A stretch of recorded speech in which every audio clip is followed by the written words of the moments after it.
Frankenstein C20 here today. Welcome back. So today is Saturday and we went to the car show 3 blocks away from the house here, and today we took first place in our class of customized truck. So yeah, brought home the gold today. So that was cool. And tomorrow, 2 blocks that way, there's another car show in town.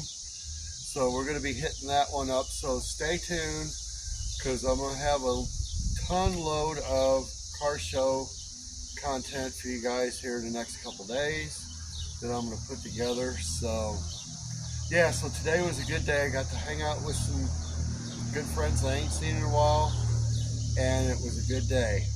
So yeah, till then, I'm going to do a quick little collage video for you guys, give you guys a little sneak preview, some of the cars and stuff that was there today, and then we're going to be back at it tomorrow down here at the White Rose, Union, Missouri. So if you're down this way, come on by tomorrow. It's going to be right there in front of the restaurant, so it usually takes up like 2 or 3 city blocks. It's pretty cool. So anyway, till then, enjoy this one for now, and there'll be more coming your way.